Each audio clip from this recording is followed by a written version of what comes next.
විරාමයෙන් අනතුරුව නැවතත් ඔබ එක්කාසු කරගන්නවා ආයුබෝවන් ශ්‍රී ලංකා වැඩසටහන සමගින්.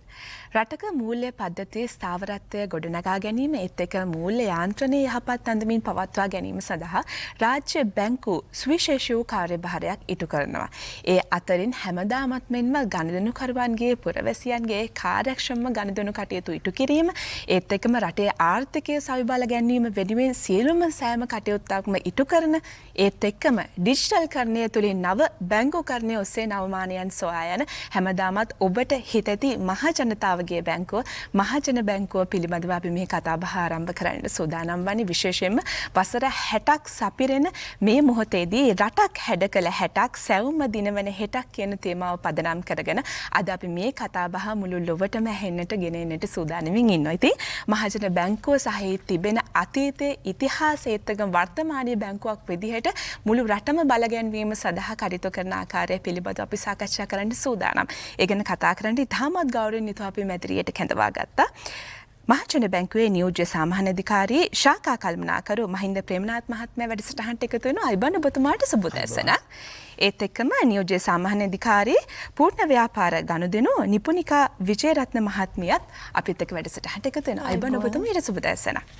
මුලින්ම මම කැමතියි ප්‍රේමනාත් මහත්මයාගෙන් විමසන්න දැන් මේ මහජන බැංකුව ආරම්භ කිරීමට මොනවද හේතු සාධක වුණේ? ඒ කරුණු පිළිබඳව ඔබතුමාගෙන් දැනගන්න කැමතියි. බොහොමත්ම ස්තුතියි. මුලින්ම ශ්‍රී ලංකාවට නිදහස ලැබිලා වසර 10ක් පමණ ගත වෙලා තිබ්බත් 50 දශකයේ අවසාන කාලේ වෙනතෙක්ම ශ්‍රී ලංකාවේ ග්‍රාමීය ආර්ථිකය නගා සිටුවීමට තරම් සුදුසු බැංකු පරිසරයක් නිර්මාණය වෙලා තිබෙන්නේ නැහැ. එතකොට එවකට තිබ්බ බැංකු පද්ධතිය තුළ ක්‍රියාත්මක වුණේ බොහෝ වෙලාවට වැබිලිකරණය සහ ආනයන අපනයනය සම්බන්ධ වෙච්ච බැංකුකරණ පද්ධතියක්. එතකොට ග්‍රාමීය ජනතාවගේ බැංකු අවශ්‍යතාවය සහ ඔවුන්ගේ දැවෙන ප්‍රශ්න විශේෂයෙන්ම ඌන සංවර්ධනය ඒ වගේම රැකියාව යුක්තිය ග්‍රාමීය ණයගතිභාවය වගේ කරුණු කාරණා සම්බන්ධව ඒ දැවෙන ප්‍රශ්න වලට විසඳුම් ලැබිලා තිබෙන්නේ නැහැ ඒකට පැවති බැංකු ක්‍රමය තුල. ඉතින් එවැනි තත්ත්වයක් තුල තමයි ග්‍රාමීය ආර්ථිකය නගා සිටුවීමටත් ඒ වගේම සම්පකාර ව්‍යාපාරයට අතහිත දීම සඳහා තමයි එවැනි පසුබිමක් ඇති බැංකු ක්‍රමයක අවශ්‍යතාවය තදින් දැනුණා. ඒ අනුව තමයි මහජන බැංකුව 1961 දී ආරම්භ කිරීමට පදනම වැටුනේ. නිපුණිකා මහත්මයාගෙන් මම දැනගන්න කැමතියි දැන් මේ මහජන බැංකුව පිහිටුවීමේ සන්ධිස්ථාන මොනවද කියලා. පිහිටුවීමේ සන්ධිස්ථාන කිව්වොත් සංජුලා ඇත්තටම මේ මුලින්ම පිහිටෙව්වේ අර අපේ ප්‍රේමනාත් මහත්මයා කිව්වා වගේ ග්‍රාමීය ජනතාව වෙනුවෙන්. එතකොට අපි මේ අවුරුදු 60ක කාලය තුලදී අපි ගොඩක් දේවල් වලදී පුරෝගාමී වෙලා තියෙනවා. ඇත්තටම අර ග්‍රාමීය බැංකුකරණයේ අවශ්‍යතාවයත් එක්ක මුලින්ම සිංහලෙන් සහ දෙමළෙන් චෙක්පත් නිකුත් කළේ අපි. ඒ වගේම ගොඩක් ණය යෝජනා ක්‍රම ඒ වගේ දේවල් අපි ග්‍රාමීය ජනතාව වෙනුවෙන් සෑම දෙනා වෙනුවෙන් ලංකාවේ සිටින සියලුම ජනතාව වෙනුවෙන් අපි දියත් කරලා තියෙනවා. ඒ වගේම පළමුවෙන්ම කාන්තාවන්ට සන්නාමනය වුණු ගිණුම් වනිතා වාසනා කියලා තමයි ඉදිරිපත් කරේ. ඒ වගේම සිසුන්ටත් සිසු දාන පළවෙනියෙන්ම අපි තමයි පාසල් වලත් බැංකුකරණ මේ ස්ථාන මුලින්ම පිහිටෙව්වේ. ඒ වගේම ඩිජිටල් කරණයත් අපි ගොඩක් ඉදිරියෙන් ඉන්නවා. මුලින්ම අපි තමා සම්පූර්ණයෙන්ම ඩිජිටල් කරණය කළ ශාඛාවක් විවෘත කළේ. මහජන බැංකුව 60 වසරක සාර්ථකත්වය ගමන් මඟ තුළ බැංකුකරණය බොහොම සාර්ථකව නියැලී ඇති බව අපි බොහොම හොඳින් දන්නා කරුණක්. ඒත් එක්ක මම කැමති ප්‍රේමනාත් මහත්මයා ඔබතුමාගෙන් දැනගන්න දැන් බැංකුකරණයට අමතර රාජ්‍ය බැංකුවක් විදිහට මේ රටේ මොන වගේ මෙහෙවරක්ද සේවාවක් දීටු කරලා තියෙන්නේ? ඇත්තෙන්ම දැන් රාජ්‍ය බැංකුවක් හැටියට අපි ජනතාවට අවශ්‍ය මූල්‍ය පහසුකම් මූල්‍යකරණය කරනවා. ඒ අනුව ජනතාවට බැංකු සේවාවන් විශාල වශයෙන් අපි සපයනවා. ඊට අමතරව අපි පහුගිය කාලේ ඉතින් එහා ගිය සමාජ සත්කාරක වගකීමක් හැටියට අපි විශාල වැඩ කොටසකට දායකත්වය දීලා තියෙනවා. විශේෂයෙන්ම ගංවතුර දුරු සුනාමිය ඒ වගේම ඊට පස්සේ වසර ගණනාවක් තිබ්බ යුද්ධ අවස්ථාව ඊටත් පස්සේ ඔයගොල්ලෝ අපි කවුරුත් දන්නවා පහුගිය වසරේ COVID-19 වසංගතයත් එක්ක රටේ ආර්ථිකයට විශාල වශයෙන් තර්ජනයක් ආවා. එවැනි අවස්ථාවක් තුළ අපට හැකියාව ලැබුණා රටේ ආර්ථික ස්ථායීතාවය පවත්වාගෙන යාම සඳහා සහ ජනතාවට බැංකු පහසුකම් සමහර වෙලාවට උන්ට බැංකුවට පැමිණීමට අවස්ථාව නොලැබුණත් අපි ඔවුන් වෙත ගිහිල්ලා ඔවුන්ට අවශ්‍ය මුල්‍ය පහසුකම් ලබා දෙමින් රටේ ආර්ථික ස්ථායි තත්ත්වයෙන් පවත්වාගෙන යාමට රාජ්‍ය බැංකුවක් හැටියට අපි සුවිශාල වූ දායකත්වයක් ලබා දීලා තියෙනවා.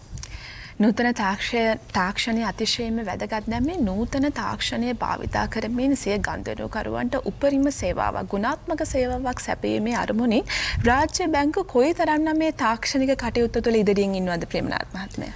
මෙහෙමයි. අපි රාජ්‍ය බැංකුවක් හැටියට නිරන්තරයෙන්ම අපි බලාපොරොත්තු වෙනවා අපේ ජනතාවට ඉතාමත්ම සුවිශේෂ වූ ආරක්ෂාව සහිත කඩිනම් පහසු බැංකු කරන සේවාවක් සැපීම සමයි අපගේ අරමුණ.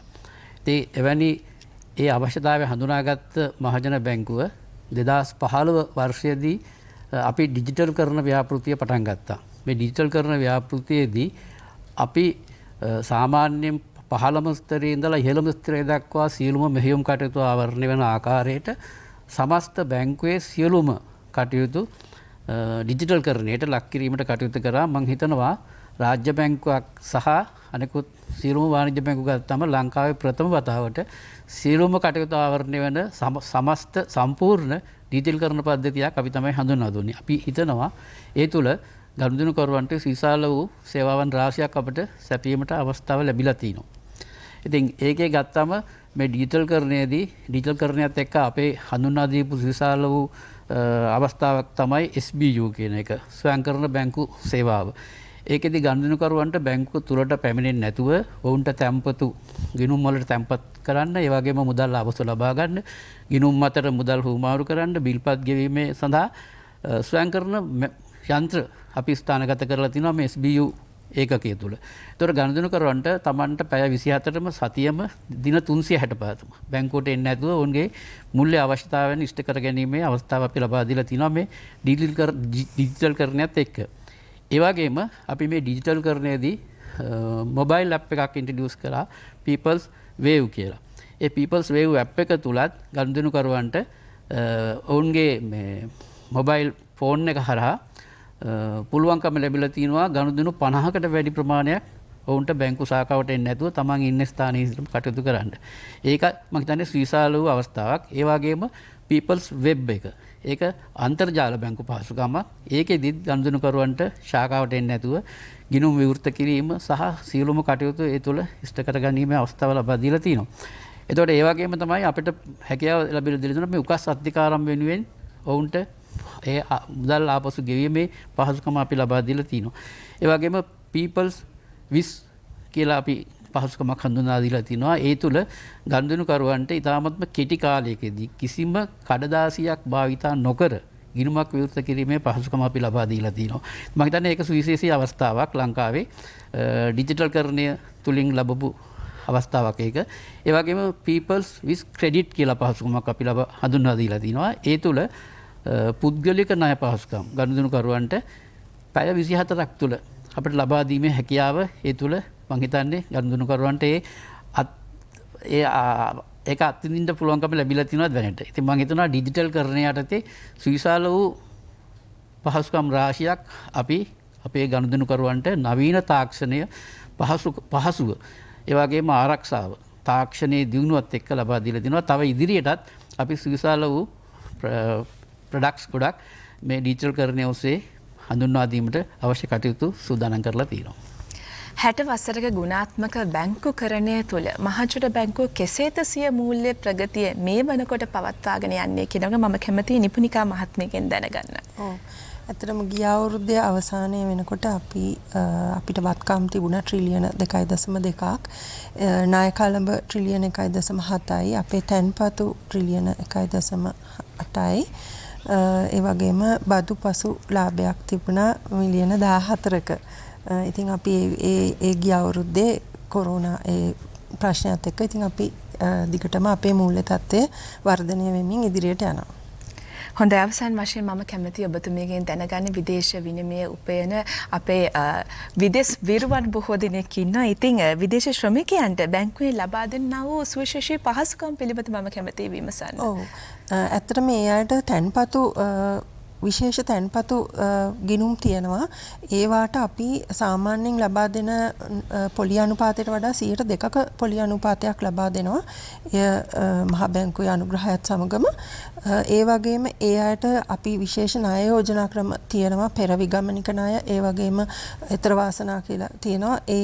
ඒවායේදී ඒගොල්ලන්ට පුළුවන් මේ රටේ ඉන්න කවුරු හරි තම පවුලේ කෙනෙකුත් එක්ක සම්බන්ධ වෙලා නිවාස ණය, එහෙම නැත්නම් වාහනයක් ගන්න ණය, එහෙම නැත්නම් දරුවන්ගේ අධ්‍යාපනයට ණය, ඒ වගේ නොයෙකුත් පහසුකම් ඒ අය වෙනුවෙන් අපි සලසලා තියෙනවා.